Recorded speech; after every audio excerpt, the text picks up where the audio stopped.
And behind the scenes, when it comes to negotiating, it actually worked in my favor because, number one, there was nothing in place for me to step in the ring and say, yeah, we're going to get it on next, because that was not the truth. I'm not here to lie to anyone. I'm not here for hype. I was there on a scouting mission. I wanted to see, this is the guy that I want to fight. In a 12-week training camp instead of a 6-week camp, which I usually do for like Wilder or White or Chisora. I usually do 6 weeks. So for Arslan Makhmudov, that's the right way to pronounce it, right? Yeah. I would have preferred to have seen a stoppage, because I always believe, if I'm watching from a fan's point of view, I just like to see someone flatlined on the floor, because it shows greatness in the guy. You know, when you chop the king's head off, I wanted to see that, and I just didn't see that day. He went a good 12 rounds, but the positive in that was just to show he was conditioned. But I just think you really want to take these guys out, and I didn't really see any intent at any moment to try and hurt. Don't get concerned over a man's ability, because that's his God-given talent. He's strong and he can punch hard and knock men out. I'm going to run away from you around the ring, like boxing away. Because there's a lot more fights to happen, a lot more big fights. It's one of the defining fights of this era, because with me and Fury, it can't be the only one. It finally happened. The face-off that British boxing fans had been waiting nearly a decade to witness finally became reality. Tyson Fury and Anthony Joshua stood across from each other, eye to eye, on the same stage, and the atmosphere inside the room was unlike anything heavyweight boxing has experienced in years. This was far more than another... Than that, because any fighter can come to the ring looking in shape. It's what it means to him. It's kind of the same as...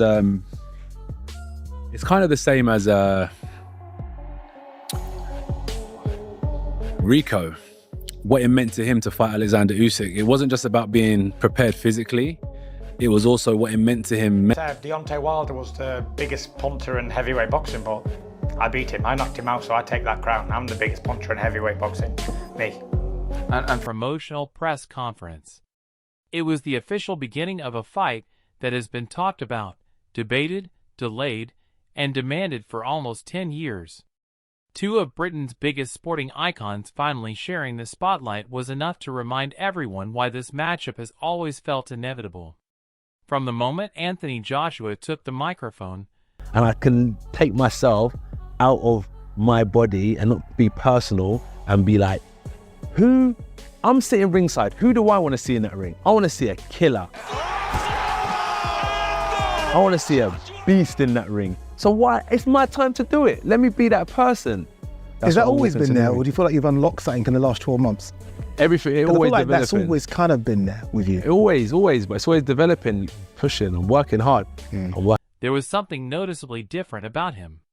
He spoke about becoming a beast inside the ring, about rediscovering the killer instinct that made him one of the most feared heavyweights in the world.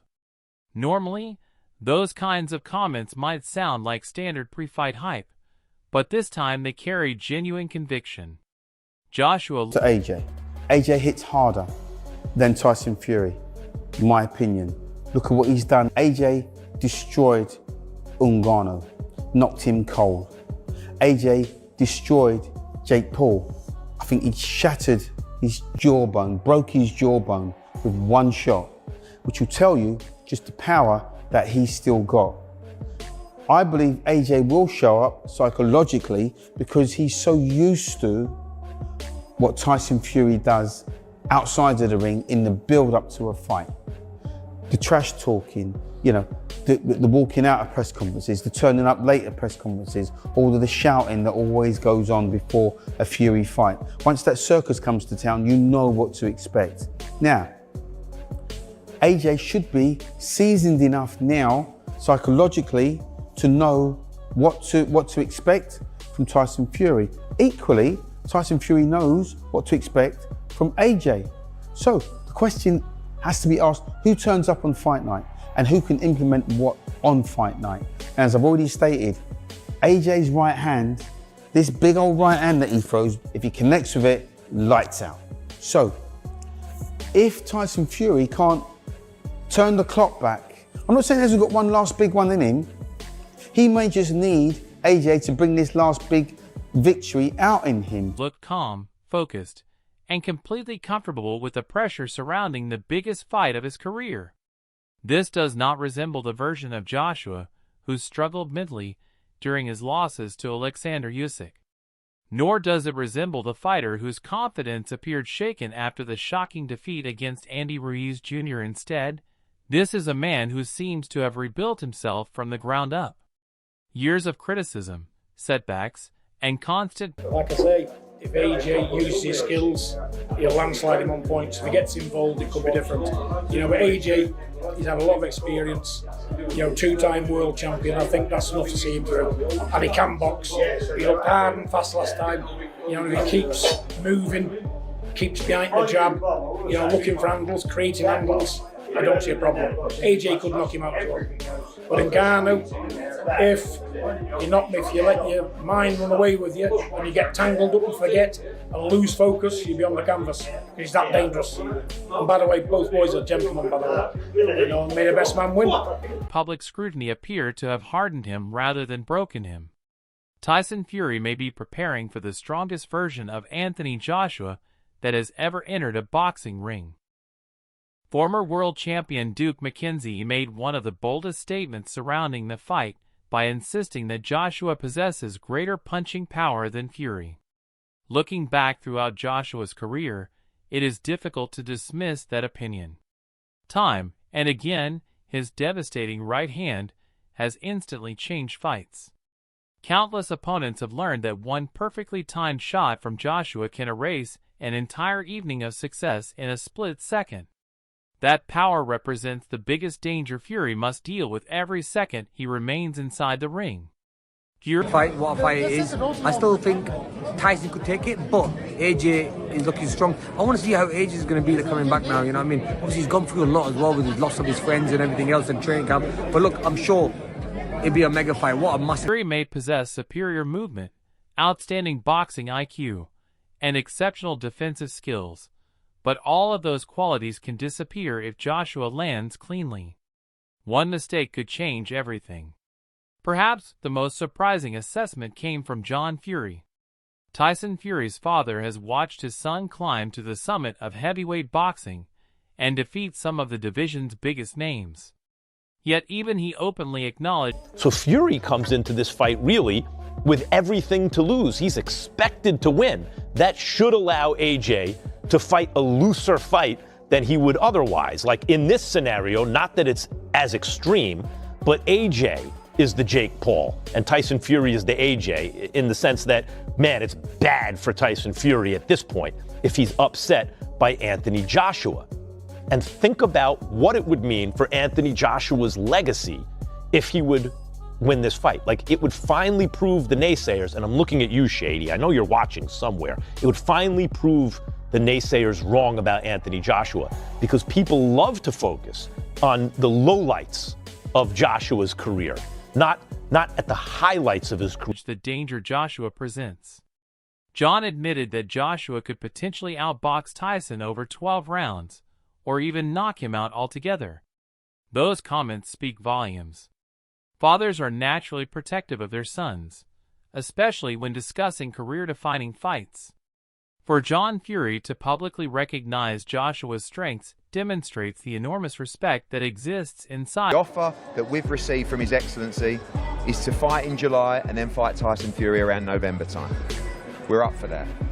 Physically, we need to make sure, I was looking on the way up here today about the timings. The last Saturday in July is 14 weeks away, right? We need to get that all clear physically to return to full-time training, full-time, as Darren knows, sparring, which is a different kind of kettle of fish versus turning up and getting on a treadmill and doing your oxygen check. Like, this is intense full-time training.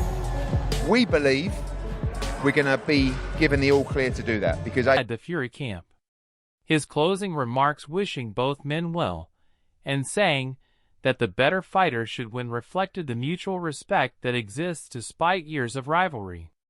Amir Khan echoed the excitement shared by boxing fans across the globe.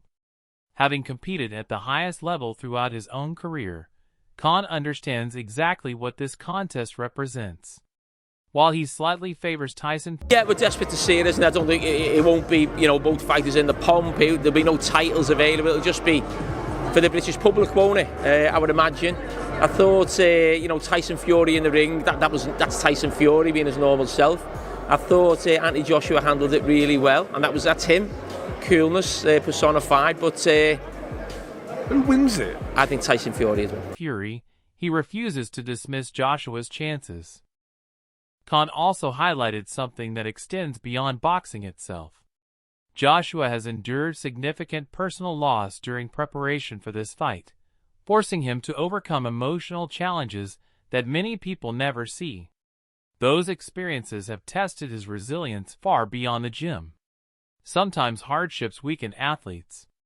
Other times, they create an entirely new level of determination. Everything Joshua has shown recently suggests he belongs firmly in this second category. Calling this bout a mega fight almost feels like an understatement. It is the biggest British... But can Fury beat Joshua? AJ will. Hey, the belly. You know? Where is it? AJ beat... heavyweight showdown of the modern era, attracting worldwide attention regardless of who fans support. Max Kellerman offered an interesting perspective regarding the pressure each fighter carries. Tyson Fury enters as the betting favorite, but that status also creates enormous expectations. Everyone expects Fury to win because of his superior boxing resume, his victories over Deontay Wilder, and his long unbeaten run before facing Alexander Usyk. Joshua, meanwhile, enters with far less pressure. Many critics have already written him off over the years. That gives him freedom. If he wins, his legacy changes forever. Suddenly the defeats against Ruiz and Usyk become chapters in an incredible comeback story rather than defining moments of failure. Victory over Tyson Fury would instantly become the greatest achievement of Joshua's career. Promoter Eddie Hearn reinforced that optimism by insisting Joshua feels completely prepared. According to Hearn, yes, I think we've been waiting for that fight for almost 10 years now, for almost a decade. So finally happened. And what do you think? Which of them do you think will win? Well, again, at this level, I think it's very close. Everybody can win. And then it depends on how the fight goes. I think if it's gonna be like go to decision, I give the decision. I will pick Fury if this fight go to decision. And then if it's like a knockout, I think Joshua has a chance early in the round. But as far as the fight goes, it's gonna be way off on the physical condition, mental focus, and timing have all aligned perfectly for this opportunity. He described Joshua as being fully ready to embrace the biggest challenge of his professional life. Whether fans believe every word from a promoter is another question, but Hearn's confidence has remained remarkably consistent throughout the build-up. He genuinely believes Joshua is entering this contest at precisely the right moment. Another fascinating observation came from Jamie Carragher after watching both men interact during the press conference. Fury remained entertaining, outspoken, and charismatic, exactly as fans have come to expect. Joshua, however, displayed remarkable composure. He looked relaxed, controlled, and emotionally balanced despite standing opposite his greatest rival. That calmness could become a major advantage once the opening bell rings. Press conferences often reveal subtle clues about a fighter's mindset. Joshua appeared completely comfortable with the occasion rather than overwhelmed by it. For someone whose mental preparation has frequently been questioned, that composure could prove invaluable. Perhaps the most intriguing prediction came from Alexander Usyk himself. Having fought both heavyweights, Tyson Fury wants another run out, possibly in July as well, if Anthony Joshua's going to have this one in July. But we got to be careful with this. You know the old what's the old saying? The old warm-up curse. You know, when fighters have warm-ups, like these guys at that stage of their career, we've all accepted, Spence, haven't we? Sorry to cut across you, but we've all accepted that there's no way Anthony Joshua can come into a fight against Tyson Fury, having had a warm-up against Jake Paul, having had the challenges of his personal circumstances in December and the tragedy that goes with that. It would be remiss of him not to have a warm-up fight. So you're in that space anyway. Totally agree, Simon. But the interesting thing about this fight is that I look at fights, and we're going to discuss this later on in the show. My view on this fight is it's an inevitability that it has to happen. What it actually means, it means little to me, because whilst I will watch the fight, I'm not going to go and see it. I'm tired of Tyson and his I'm not going to give him more courage than I absolutely have to. I accept it, but the fact he doesn't want to talk to us and engage with us because he doesn't like criticism, I think is crap. So I'm not going to be a hypocrite and go to this fight. The fight in of itself, possesses unique insight that very few people can match. He has shared the ring with Fury and Joshua and understands their strengths better than almost anyone alive. When Usyk backed Joshua to win, the boxing world paid attention. His opinion carries weight because it comes from direct experience rather than speculation. Regardless of whether fans agree, his prediction immediately became one of the biggest talking points surrounding the fight. Francis Ngannou also offered valuable insight after sharing 12 dramatic rounds with Tyson Fury. The former UFC champion shocked many observers by pushing Fury far harder than expected and even scoring a knockdown during their memorable contest. Ngannou believes the fight could unfold in two completely different ways. If it becomes a technical 12-round battle, Fury's movement, adaptability, and ring intelligence could allow him to secure a decision victory. However, if Joshua connects early with his trademark right hand, everything changes instantly. That perfectly illustrates why this matchup feels so compelling. Fury arguably owns more advantages overall, but Joshua possesses the kind of explosive power capable of ending the fight without warning. Every exchange during the opening rounds could dramatically alter the outcome. Simon Jordan brought his trademark honesty into the discussion by mentioning the so-called warm-up fight curse. Sometimes elite fighters produce their sharpest performances during tune-up contests before falling flat on the biggest stage. Nevertheless, Jordan acknowledged that Joshua's recent activity may actually benefit him after everything he experienced personally outside the ring. He also criticized aspects of Fury's relationship with the media while admitting that none of the surrounding controversy diminishes the significance of the contest itself. Regardless of differing opinions, everyone agrees this fight simply has to happen. The stakes could hardly be higher. For Anthony Joshua, victory would complete one of the greatest redemption stories British sport has ever witnessed. After suffering the shocking loss to Andy Ruiz Jr. and consecutive defeats against Alexander Usyk, many questioned whether Joshua still belonged among boxing's elite. Beating Tyson Fury would erase years of doubt overnight.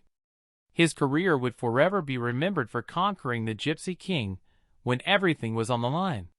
For Tyson Fury, success would cement his position as Britain's greatest heavyweight of the modern era.